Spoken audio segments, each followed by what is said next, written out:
ভারতের পরিবর্তে FIFA Asian কাপে খেলবে বাংলাদেশ। বাংলাদেশ ফুটবল প্রেমীদের জন্য রয়েছে দারুণ একটি খবর।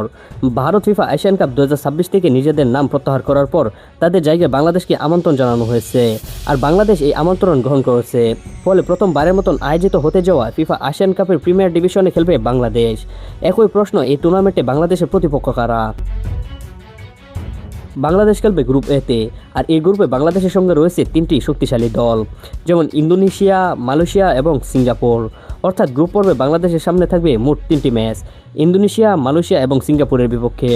এর মধ্যে ইন্দোনেশিয়া শুধু বাংলাদেশের প্রতিপক্ষই নয়, তারা এই টুর্নামেন্টের আয়োজক দেশও। ফিফা এশিয়ান কাপ 2026-এর সময়সূচি কেমন? বর্তমান সূচি অনুযায়ী টুর্নামেন্টের প্রিমিয়ার ডিভিশন শুরু হবে 24শে সেপ্টেম্বর এবং চলবে 4 অক্টোবর 2026 পর্যন্ত।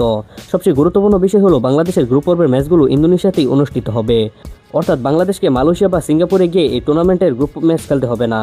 তবে বাংলাদেশের ইন্দোনেশিয়া, মালয়েশিয়া কিংবা সিঙ্গাপুরের বিপক্ষে কোন তারিখে, কোন সময় এবং কোন স্টেডিয়ামে ম্যাচ হবে সেই পূর্ণাঙ্গ ম্যাচসূচি এখনও চূড়ান্তভাবে প্রকাশ করা হয়নি। আরেকটি বিষয় মনে রাখা দরকার, ফিফা এশিয়ান কাপের প্রিমিয়ার ডিভিশনের আয়োজক দেশ ইন্দোনেশিয়া, আর একই সময় চ্যালেঞ্জিং ডিভিশনে এই ম্যাচগুলো হংকংয়ে অনুষ্ঠিত হবে। বাংলাদেশ যেহেতু প্রিমিয়ার ডিভিশনে খেলছে, তাই বাংলাদেশের ম্যাচগুলো হবে ইন্দোনেশিয়ায়। সব মিলিয়ে বাংলাদেশের সামনে থাকছে দারুণ একটি সুযোগ। ইন্দোনেশিয়া, মালয়েশিয়া এবং সিঙ্গাপুরের মতন শক্তিশালী দলের বিপক্ষে খেলে নিজেদের সামর্থ্য প্রমাণ করার পাশাপাশি জাতীয় দলের জন্য এটি হতে পারে গুরুত্বপূর্ণ আন্তর্জাতিক অভিজ্ঞতা। তো বন্ধুরা, বাংলাদেশ কি পারবে এই তিন প্রতিপক্ষকে টপকে ফিফা এশিয়ান কাপের পরের ধাপে যেতে? উত্তরটা জানতে অপেক্ষা করতে হবে সেপ্টেম্বর পর্যন্ত। তো বাংলাদেশের জন্য নতুন চ্যালেঞ্জ শুরু হতে যাচ্ছে ফিফা এশিয়ান কাপ 2026-এ। তো বন্ধুরা, এই বিষয়ে আপনার কি মতামত? বাংলাদেশ কি পারবে ইন্দোনেশিয়া, সিঙ্গাপুর এবং মালয়েশিয়ার বিপক্ষে জয় নিয়ে ফিরতে? আপনার মতামত অবশ্যই কমেন্ট করে জানাতে ভুলবেন না। তো আজকের মতো পর্যন্ত, সবাই ভালো থাকেন, সুস্থ থাকেন। দেখা হচ্ছে একটি পরবর্তী ভিডিওতে। আল্লাহ হাফেজ।